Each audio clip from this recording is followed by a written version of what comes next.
বানরের সাথে বাঙালি সংস্কৃতির কি সম্পর্ক? আমরা কি বানর থেকে আসছি? তাহলে বানরের মূর্তি আমি হাটে নিয়ে হাঁটবো কেন? বানর থেকে আসছে কারা? ওই যে শনিবারে যারা মাছ ধরতে নিষেধ করা হয়েছিল তারপরেও মাছ ধরেছে, আল্লাহ পাক বলছেন ওদেরকে বানর বানিয়ে দিয়েছে। জানেন না এটা?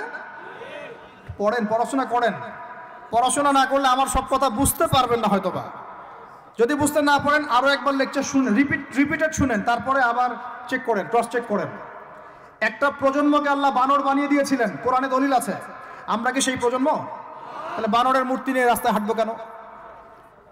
কেন আপনি পেঁচার সাথে আপনার কি সম্পর্ক? পেঁচা কি আমার ভাগ্যের প্রতীক? হাত থেকে যদি কিছু পড়ে যায়, আমাদের অনেকে বলে যে একটু বসে যান, অমঙ্গল হতে পারে। চিরুনি পড়ে গেলে বলে যে মেহমান আসতে পারে। বিড়াল সামন দিয়ে চলে গেলে বলে একটু বসে যায়, অমঙ্গল হতে পারে। ইসলাম কি বলছে জানেন? যখনই মনের মধ্যে কোনো কুলক্ষণ আসবে আপনি পড়বেন আল্লাহুম্মা লা তায়রা ইল্লা তায়রুক ওয়ালা খায়রা ইল্লা খায়রুক ওয়ালা ইলাহা গায়রুক। মানে আল্লাহ আপনার দেয়া কল্যাণ ছাড়া কোনো কল্যাণ নাই, আপনার দেয়া অকল্যাণ ছাড়া কোনো অকল্যাণও নাই, আপনি ছাড়া কোনো ইলাহ নাই। এই হলো মুসলমানের আকীদা। তো এখানে পেঁচার সাথে আপনার সংস্কৃতি কি সম্পর্ক? পেঁচা অমঙ্গলের লক্ষণ। তো এগুলো কি শুরু করেছি আমরা? যে কোনো একটা বিষয় নিয়ে যদি আলোচনা করতে চান আসেন, বসেন, আমরা বসি, আলোচনা করি, সমাধানের পথ খুঁজি, প্রতিভাকে মূল্যায়ন করেন। ইউসুফ আলাইহিস সালাম বলেছিলেন যে আমি বিশ্বস্ত আস্থাভাজন, আমাকে এই খাজানার দায়িত্ব দেন। কে বলেছিল? ইউসুফ আলাইহিস সালাম। কখনো কখনো দায়িত্ব চেয়ে নেওয়া জায়েজ যখন দেখবেন দায়িত্ব নেয়ার যোগ্য কোনো মানুষ নাই।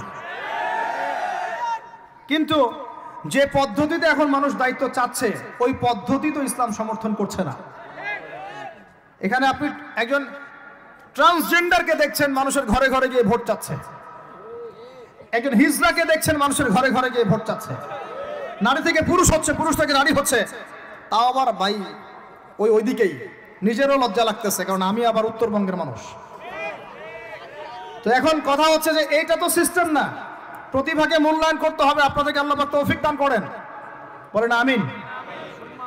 এখন কথা হচ্ছে সংস্কৃতি যদি আপনি ভিতরে চোখ দিয়ে দেখেন, দেখবেন টপ টু বটম আপনি ইহুদি খ্রিস্টানদের সংস্কৃতি ফলো করছেন। আপনার খাওয়া, আপনার রুচি, আপনার অভ্যাস, আপনার পছন্দ, আপনার বিয়ের অনুষ্ঠান, আপনার জন্মদিন, আপনার মায়ের ওই কি বার্ষিকী, বাবার ওই বার্ষিকী, যা যা করতেছেন সবকিছু কার অনুসরণ করতেছেন আপনারা? ইহুদি খ্রিস্টানদের। একটা ভবন উদ্বোধন করবেন, খুজুত করে একটা ফিতা কাটলেন, কাইটটা মাশাআল্লাহ পায়রা আপনি উড়াই দিলেন। তো এই পাখি কি আমার কল্যাণ নিয়ে আসবে? হ্যাঁ, এই পায়রা আমার কল্যাণ নিয়ে আসতে পারে? ওইখানে দাঁড়ায় 2 রাকাত নামাজ তো পড়তে পারতেন, পরে আল্লাহর কাছে দোয়া করতে পারতেন, আল্লাহ আমি এই কাজটা শুরু করলাম, আল্লাহ তুমি বরকত দান করো। এটা আমার সংস্কৃতি। একটা দোকান করেছেন, বাড়ি করেছেন, শুরুতেই আপনি ডিজে পার্টি দিলেন, ডিজে পার্টি, সুবহানাল্লাহ। সূরা বাকারার তেলাওয়াত তো দিলেন না। তাহলে পুরো বিশ্বের প্রত্যেকটা ডিপার্টমেন্ট, মূল জায়গাগুলো আমরা এখন নিয়ন্ত্রিত হচ্ছি, এবং ভিতরের চোখ দিয়ে যদি দেখি আমরা আমাদের শেকড় থেকে দূরে সরে গেছি। ভাই আল্লাহ পাক আমাদের সবাইকে বোঝার তৌফিক দান করেন।